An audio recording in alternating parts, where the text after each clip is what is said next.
Olá! Hoje a gente vai mergulhar na análise do Leonardo Avritzer sobre inovação institucional. É um conceito que soa super bem, né? Mas que, como a gente vai ver, tem dois lados. E eles são bem diferentes um do outro.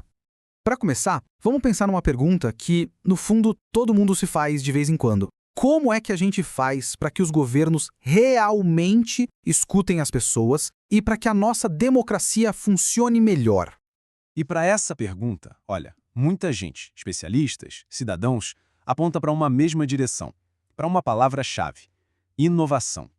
Mas não qualquer inovação, e sim a inovação das nossas próprias instituições. Tá, mas o que é isso na prática? Inovação institucional basicamente é redesenhar as engrenagens do Estado, sabe? É criar jeitos novos de fazer as coisas, criar canais para que a voz da população seja ouvida de verdade e, claro, para que as políticas públicas cheguem em quem mais precisa. Então, vamos conhecer agora a primeira face dessa moeda. Aquela que é democrática, que vem da participação das pessoas. O poder que nasce de baixo para cima. E para a gente ver como isso funciona na vida real, não tem exemplo melhor do que o Orçamento Participativo de Porto Alegre, uma experiência, aliás, que virou referência no mundo inteiro. O esquema era muito pé no chão, sabe? As pessoas se encontravam nos seus próprios bairros, discutiam abertamente o que era mais urgente para a comunidade, se era asfalto, uma escola, um posto de saúde, e depois elegiam seus próprios representantes para levar essas decisões lá para a prefeitura. Era a cidadania na prática, decidindo onde uma parte do dinheiro público ia ser gasta. E o resultado disso? Bom, foi transformador. Como o próprio Avritzer aponta, o dinheiro começou a ir para onde ele era mais necessário. Áreas mais pobres, bairros que antes eram esquecidos, começaram a receber investimentos. Foi uma forma de corrigir desigualdades históricas e fortalecer a democracia de verdade. Essa é a história bonita, né? Parece o caminho perfeito. Mas aí vem a pergunta que não quer calar. Será que toda e qualquer mudança nas regras do jogo é boa para a democracia? Pois é, e é aqui que a gente encontra o outro lado da moeda, a face bem mais perigosa da inovação. Aquela que não vem do povo, mas que vem de cima para baixo, do controle de especialistas. O problema todo começa quando a mudança não nasce mais nas reuniões de bairro, mas sim em gabinetes fechados, sabe?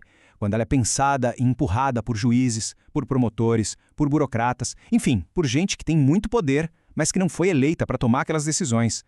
É o que o Avritzer chama de inovação judicial ou administrativa. São mudanças que, no fim das contas, em vez de dar mais poder para a população, acabam fortalecendo o poder de corporações, de grupos específicos de profissionais do Estado. E isso, claro, cria um desequilíbrio de poder muito perigoso. E para a gente entender o risco disso na prática, o caso do Brasil nos últimos anos é um exemplo bem complexo, mas muito revelador. A história do Ministério Público Brasileiro é um caso de estudo, né? Ele nasceu lá em 88 com uma missão super nobre: ser o fiscal da lei, defender a sociedade. E por muito tempo ganhou um prestígio enorme.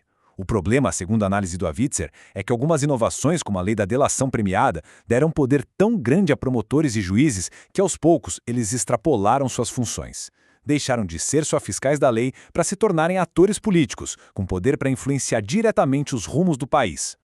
E o contraste com o nosso primeiro exemplo, o de Porto Alegre, é gritante. A Operação Lava Jato, na visão de Avritzer, acabou mostrando todos os riscos dessa inovação que vem de cima. O poder ficou super concentrado na mão de poucos, a justiça se politizou e garantias democráticas básicas foram colocadas em xeque. Aquilo que começou como uma ferramenta contra a corrupção virou, na análise dele, um instrumento que ameaçou o próprio equilíbrio entre os poderes.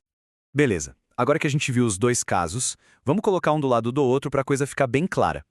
Olha só o contraste. É quase um espelho invertido.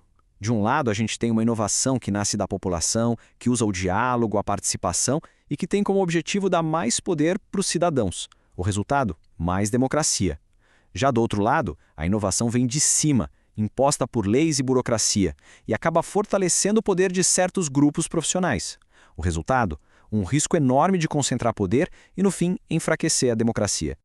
Então, no fim das contas, a grande lição aqui é a seguinte: não adianta só falar em inovar. A pergunta fundamental é quem está inovando e para quê? De onde vem a mudança, se é do povo ou de uma elite de especialistas, e como ela é feita. Isso define tudo. Define se o resultado vai ser mais democracia ou menos. Isso tudo leva a gente para uma reflexão final que é talvez a mais importante de todas. Quando a gente vai para a rua pedir por mudança, por um governo melhor, mais justo, na mão de quem a gente deveria colocar o poder para criar essa mudança? A resposta para essa pergunta, no fundo, pode definir o futuro da democracia.